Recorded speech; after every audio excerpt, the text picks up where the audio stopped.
Bienvenue sur Africa 24. Heureux de vous retrouver dans cette édition de l'Interview, émission spéciale enregistrée en Marrakech en marge du 14e sommet des affaires Afrique-États-Unis. Nous sommes en compagnie ce jour de M. Youssef Rouissi, directeur général délégué en charge du pôle Corporate and Investment Banking, membre du comité exécutif du groupe Attijari Wafa Bank.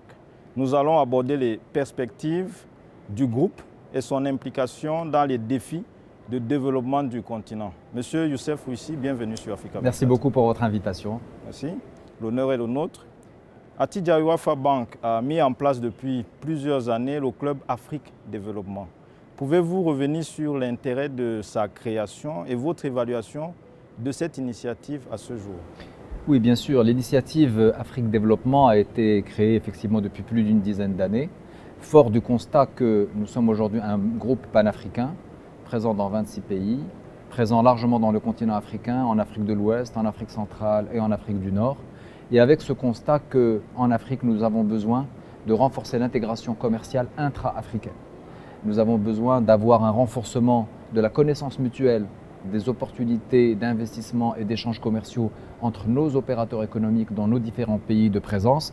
Et le Forum Afrique Développement a été créé justement en vue de favoriser les échanges, favoriser les rencontres et multiplier les opportunités d'affaires entre opérateurs intra-africains. Et il prend la forme d'un forum annuellement organisé à Casablanca et qui rassemble plusieurs milliers de nos clients dans les différents secteurs d'activité pour des rencontres sectorielles B2B sponsorisées par la banque et que nous suivons évidemment dans le temps de façon à s'assurer que ces rencontres sont suivies des faits en matière d'échange et en matière d'investissement. Donc c'est une vraie plateforme de business, c'est une vraie plateforme communautaire qui a une composante physique mais également un club et une composante digitale qui permet de faire en sorte que tout au long de l'année, nos investisseurs, nos clients et nos partenaires peuvent se rencontrer afin de commercer, d'échanger et d'investir au bénéfice de notre continent.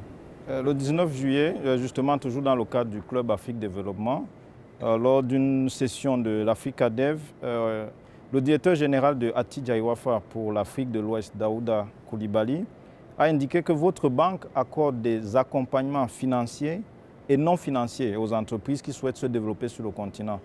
Que recouvrent spécifiquement les services non financiers accordés par? Alors cet accompagnement des entreprises, des petites et moyennes entreprises est fondamental. Il s'inscrit dans le cadre de l'ADN de notre groupe depuis plusieurs décennies. Nous sommes une banque historiquement implantée au Maroc qui a développé ses activités à travers le continent africain et notre ADN est d'accompagner l'entrepreneur, d'accompagner l'entreprise, la petite et moyenne, dans son développement et dans sa croissance. Et pour ce faire, nous avons déployé un ensemble évidemment de dispositifs d'accompagnement à travers nos agences, nos centres d'affaires, mais également nous avons senti le besoin que pour accompagner un créateur d'entreprise, une très petite entreprise, il y avait nécessité également de l'accompagner dans une phase préliminaire. Avant d'aller vers sa banque pour demander un prêt, il faut l'accompagner à travers de la formation, à travers de l'accompagnement, à travers du conseil, de façon à ce qu'il puisse monter son plan d'affaires, à ce qu'il puisse se familiariser avec les notions de comptabilité.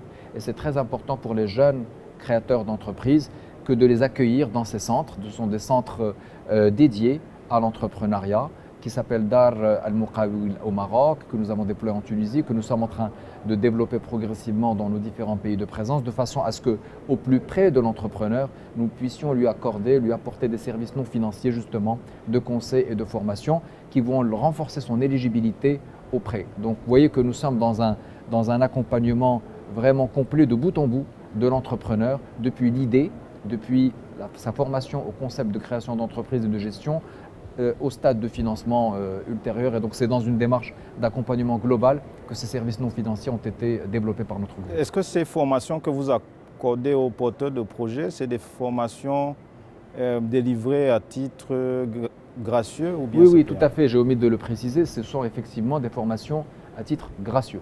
Donc c'est une démarche citoyenne qui permet dans les différentes villes, dans les différentes régions et dans les différents territoires d'aller au plus près de l'entrepreneur qui est souvent un jeune, un homme ou une femme qui est porteur d'une idée et qui a besoin justement de challenger son business plan et d'être formé au concept de gestion.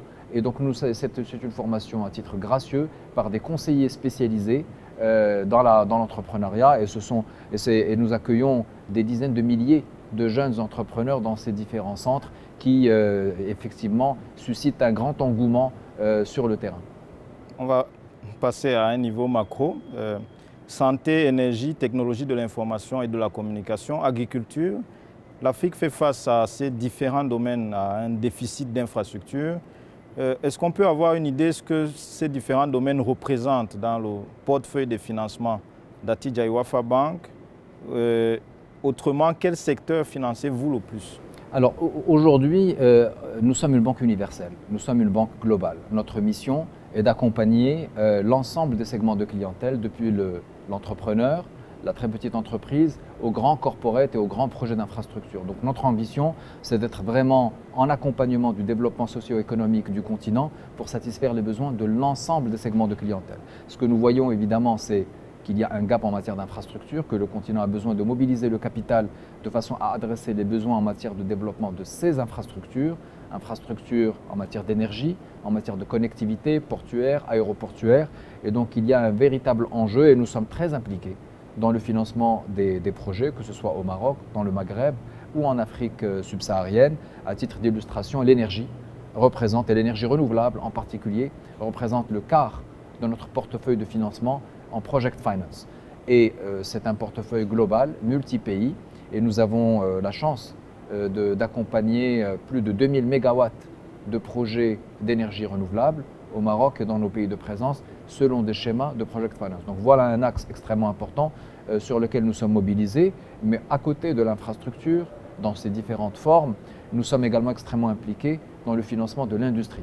Et notre continent est en besoin d'industrialisation, d'augmentation de sa valeur ajoutée industrielle, étant donné que la population africaine va doubler à l'horizon 2050, que la part des jeunes, c'est-à-dire des 18-25 ans qui représentent aujourd'hui un peu moins de 35% de la population africaine, en représentera 50% à l'horizon 2050. Donc c'est dire la nécessité de créer de l'emploi à travers une industrie, une industrialisation et de la valeur ajoutée. Alors ça regroupe évidemment l'ensemble des secteurs d'activité, ça concerne le secteur de la santé, de l'agro-industrie et de la sécurité alimentaire qui constitue un pilier essentiel dans le contexte que nous vivons aujourd'hui. Ça concerne évidemment toutes les industries de transformation, textile, mécanique, métallurgique.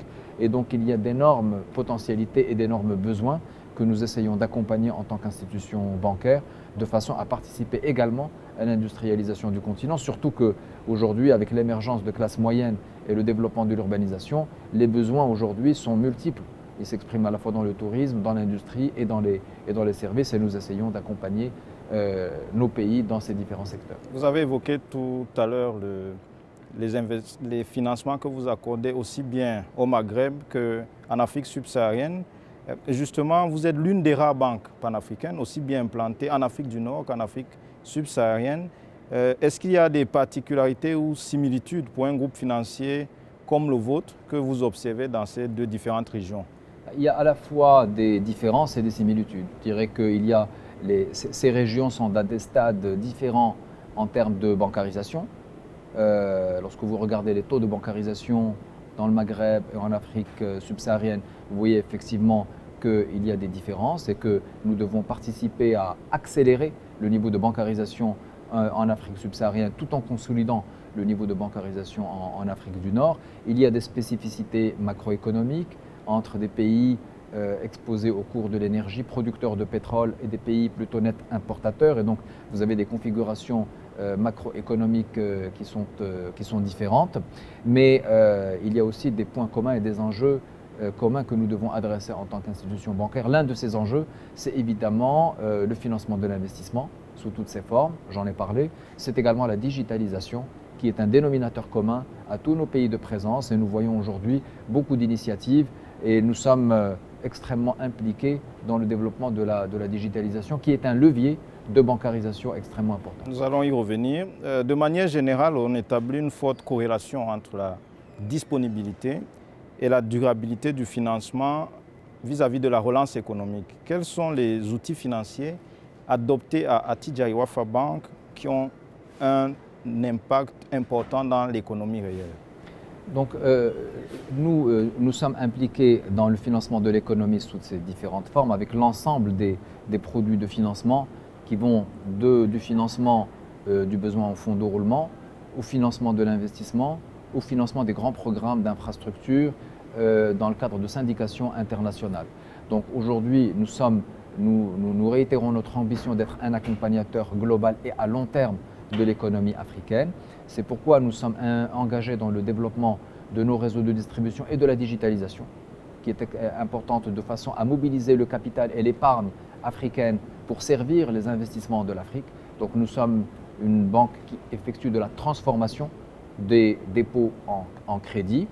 Et donc ça, c'est un véritable enjeu qui est extrêmement important. Et nous sommes également impliqués dans les phases critiques, dans les phases de crise.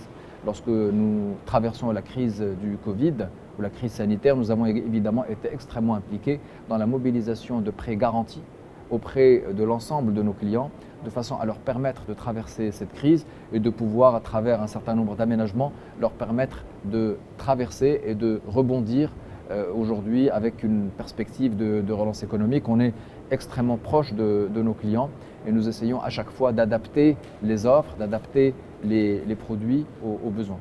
Nous allons nous appesantir sur un point spécifique que vous avez commencé à aborder, la question de la digitalisation des services, qui est un enjeu propre à plusieurs banques. D'ailleurs, plusieurs banquiers interrogés par Africa 24 sur l'avenir des services financiers en Afrique établissent une forte corrélation entre la couverture de la population et la digitalisation des services. Couverture de la population, j'entends par là l'inclusion financière des populations. Comment Attijari Wafa Bank, le groupe Attijari Wafa en particulier, mène-t-il ce défi de la transformation digitale vis-à-vis de sa clientèle? Alors, l'enjeu de la digitalisation est un enjeu absolument fondamental. Il concerne l'industrie bancaire et financière de manière générale. Au sein du groupe Attijari Wafa Bank, nous avons engagé nos forces dans la digitalisation à travers des laboratoires d'innovation digitale, à travers un mode projet agile qui permet d'accélérer le rythme de l'innovation avec la contribution de toutes les parties prenantes et qui nous a permis de développer des offres digitales multiformes à la fois en direction de nos clients particuliers mais également en direction de notre clientèle entreprise. Ce qui permet de favoriser et d'améliorer la qualité de service auprès de la clientèle, ce qui permet évidemment également de faire en sorte que dans les agences nous offrions un produit ou du conseil à plus forte valeur ajoutée. Cette digitalisation, c'est un gain de productivité extrêmement important et valorisé par nos clients et c'est une condition sine qua non de compétitivité. Donc nous sommes engagés dans cette démarche de soutien de nos clients retail et entreprises dans la digitalisation de leurs services, de modernisation de leur structure et nous construisons ensemble des solutions ad hoc. Nous avons développé des portails pour la clientèle des particuliers qui sont dans les meilleures normes internationales et qui permettent à un client particulier d'effectuer la quasi-totalité de ses opérations bancaires sur le portail mobile. Nous avons également développé des portails entreprises, à la fois pour la clientèle corporate et la clientèle des PME, de façon là aussi à digitaliser la relation, que ce soit en matière d'encaissement ou de décaissement et de day-to-day banking sur un grand spectre de produits et d'activités. Et c'est une démarche itérative et qui est construite avec nos clients et qui permet de faire en sorte que chaque mois, nous ayons des innovations et des améliorations. Donc nous sommes vraiment engagés dans ce processus qui est également un levier de financiarisation et de bancarisation qui vient jouer un rôle important à côté du réseau physique. Donc il vient compléter le réseau physique de proximité par un réseau digital de proximité, si on peut dire. Et donc ça, évidemment, ce sont des investissements conséquents qui sont consentis et sur lesquels nous avons un plan stratégique qui est élaboré au niveau du groupe de façon à atteindre un pourcentage de digitalisation extrêmement élevé de nos opérations, mais également un pourcentage extrêmement élevé de satisfaction de notre clientèle en termes de qualité de service. Si on voulait donner une ordre de grandeur en termes d'objectifs au niveau du pourcentage, comme ça, ce serait quoi, 75% d'ici 2025? Oui, nous sommes au-delà de ces objectifs.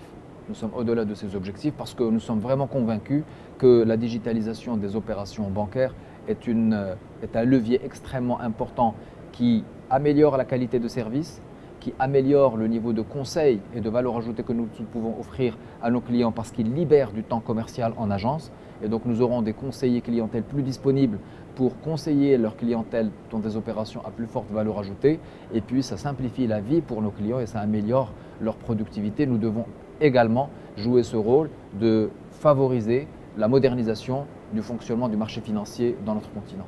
On va vous poser une dernière question sur laquelle vous pouvez donner des éléments de réponse de façon très synthétique. Vous êtes la première banque du Maroc et la 4e en Afrique, avec officiellement environ 11 millions de clients répartis à travers 25 pays en Afrique, en Europe et au Moyen-Orient. Qu'est-ce qui fonde cette performance du groupe Attijari Wafa Bank?